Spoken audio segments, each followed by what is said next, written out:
আমি একজন সাহাবার জীবনী শোনাবো আপনাদেরকে। আব্দুর রহমান ইবনে আউফ রাদিয়াল্লাহু তাআলা আনহু। 10 জন জান্নাতের দুনিয়াতে বসে যে 10 জন সাহাবা জান্নাতের সুসংবাদ পেয়েছেন তাদের মধ্যে একজন, আলহামদুলিল্লাহ বলেন। আব্দুর রহমান ইবনে আউফ রাদিয়াল্লাহু তাআলা আনহু প্রথম 8 জন মক্কায় যারা কালিমা পড়ে মুসলমান হয়েছে তাদের একজন। তার স্ট্যাটাসটাকে জেনে নেন। তো তিনি যখন মক্কা থেকে হিজরত করে মদিনায় গেলেন, মনে রাখবেন মক্কা থেকে যে সাহাবারা বাড়ি ঘর ছেড়ে হিজরত করেছে তাদেরকে বলে মহাজির, মানে হিজরতকারী সাহাবা। আর মদিনাতে যে সমস্ত সাহাবারা তাদেরকে রিসিভ করেছেন তাদেরকে বলে আল আনসার, মানে সাহায্যকারী সাহাবা। তো যারাই হিজরত করে মক্কা থেকে মদিনায় যেত, বিষ্ণু ইসলাম মদিনার কোন সাহাবীর সাথে তার ভাই পাতিয়ে দিতেন, আল মুআখাত, ব্রাদারহুড করে দিতেন, দায়িত্ব দিতেন যে তুমি এই সাহাবীকে দেখবে। তো আব্দুর রহমান ইবনে আউফ রাদিয়াল্লাহু তাআলা আনহু যখন হিজরত করে গেলেন, তার দেখভাল করার জন্য যে সাহাবীর দায়িত্ব পড়ল তার নাম হচ্ছে সাআদ ইবনে রাবিয়া, আনসারী সাহাবী রাদিয়াল্লাহু তাআলা আনহু। বিষ্ণু বললেন, সাআদ, আব্দুর রহমান ইবনে আউফ তোমার ভাই, ভাই বানিয়ে দিলেন। কি বানিয়ে দিলেন? তুমি তাকে টেক কেয়ার করবে, সে হবে তোমার মেহমান। সুবহানাল্লাহ। সাআদ ইবনে রাবি রাদিয়াল্লাহু তাআলা আনহু তিনি আব্দুর রহমান ইবনে আউফকে ডেকে নিয়ে গেলেন, ঘরে নিয়ে গেলেন মেহমানকে, এবং বললেন, ইয়া সাআদ ইন্নী আকসারুল আনসারি মালান। হে সাআদ, তুমি চিন্তা করো না, তুমি মনে করো না যে তোমার ভরণ পোষণ দিতে আমার কষ্ট হবে। আমি মদিনার সবচাইতে বড় বিজনেস ম্যাগনেট, সবচাইতে বড় বিজনেস ম্যাগনেট আমি। No tension, don't worry about it. Tension নিও না, আসো, তোমার জন্য আমার কি প্রপোজাল শোনো। ফাআকসিমু লাকা নিসফা মালি, আমার যত সম্পদ আছে আমি অর্ধেক তোমার দিয়ে দিব। সুবহানাল্লাহ। এত আসতে আপনার বাড়িতে কেউ মেহমান হলে করতে পারবেন এরকম?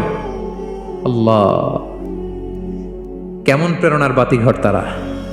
ফাআকসিমু নিসফা মালি, হে আব্দুর রহমান ইবনে আউফ, আমার অর্ধেক সম্পদ তোমারে দিয়ে দিব। এখানেই শেষ না, এরপর বলতে লাগলেন, আমার অনেকগুলো স্ত্রী আছে, তুমি কোথায় যে মেয়ে খুঁজবা, প্রস্তাব দিবা, এত ঝামেলার দরকার নাই। আমার কোন স্ত্রীকে তোমার ভালো লাগে বলো, তার যদি তোমাকে ভালো লাগে তাহলে প্রয়োজনে তাকে আমি ডিভোর্স দিয়ে দিব, তাকে নিয়ে তুমি সুখের সংসার করবা। আল্লাহু আকবার, আল্লাহু আকবার। অর্ধেক সম্পদ দিয়ে দিব, আমার একাধিক স্ত্রী আছে, কাউকে যদি তোমার পছন্দ হয় এবং সেও যদি তোমাকে পছন্দ করে প্রয়োজনে তাকে ডিভোর্স দিব। New life, new career, just go on. আমরা এই সুযোগ পেলে কি করতাম? সাথে সাথে অর্ধেক সম্পদ নিয়ে নিতাম, ঠিক কিনা?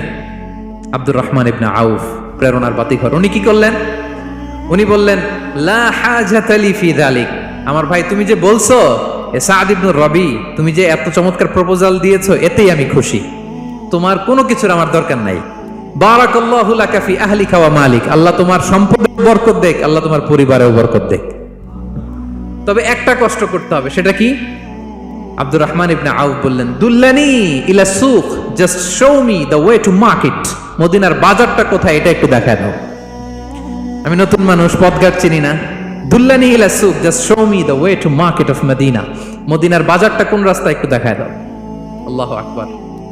সাআদ ইবনে রাবি বললেন, এই তো মদিনার বাজার। উনি যে কিছু ঘি কিনলেন, পনির কিনলেন, কিনে বিক্রি করলেন, প্রফিট করলেন। ওই প্রফিট দিয়ে আরো বেশি করে কিনলেন, আবার বিক্রি করলেন, প্রফিট, আবার বিক্রি করলেন, প্রফিট। এই কেনা বেচা করতে করতে 1-2 মাসের মধ্যে উনি মদিনার one of the biggest business magnate হয়ে গেলেন। আল্লাহু আকবার। কি হাড় ভাঙা পরিশ্রমই না তারা করেছেন। একেবারে রেডি ক্যারিয়ার ছিল, গেলাম সবচেয়ে বড় বিজনেসম্যানের অর্ধেক সম্পত্তি পেয়ে গেলাম। He didn't accept the ready career, rather he made his own path with his own Endeavour.